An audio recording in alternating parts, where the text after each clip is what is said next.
Today we're at the offices of SAHARA, the South Asian Referral and Helpline Agency. Cal Southern PsyD learners have worked here as supervised interns, where they hone their clinical skills as they accumulate pre-doctoral hours toward licensure in California as a clinical psychologist. SAHARA was founded in 1991 and provides much-needed services to the South Asian community, particularly in the area of domestic violence. Today, we'll talk to the Executive Director of SAHARA and other staff members to learn more about the dedicated and innovative services they offer and to explore more deeply the issue of domestic violence.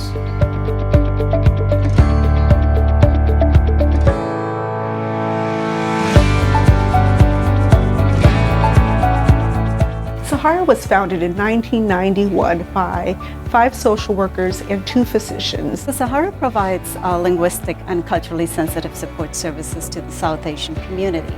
And by that I don't mean just speaking the language or understanding the South Asian culture. We actually provide, I'd say more like a comfort zone where the multiple cultural experiences of the participants are understood. So the experience in their home country, the immigrant experience over here, and the American culture. SAHARA consciously works towards fulfilling the participants' needs to feel attached, to belong. Perhaps we come across more as an extended family. Although we have many programs with different names and acronyms, the end goal is community health.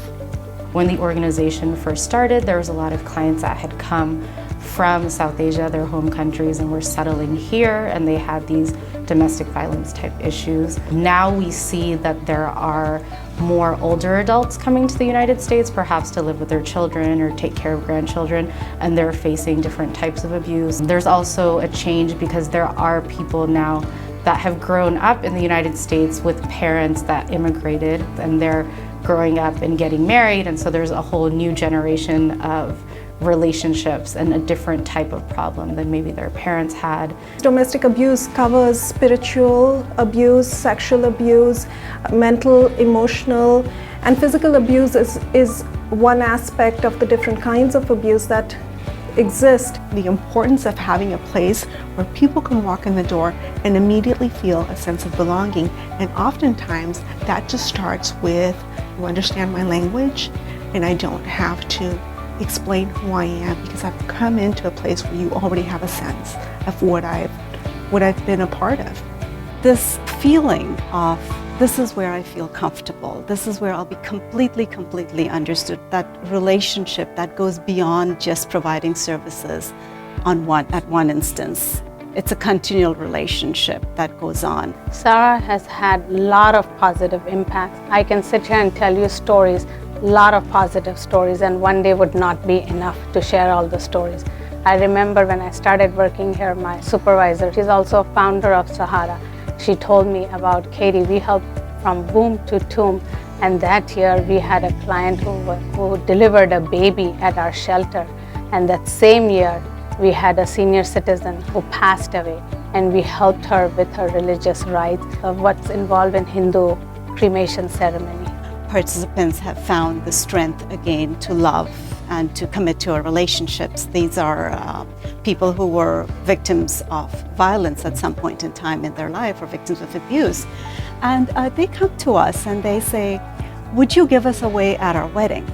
So that is the role that SAHARA plays. That is the relationship that SAHARA builds.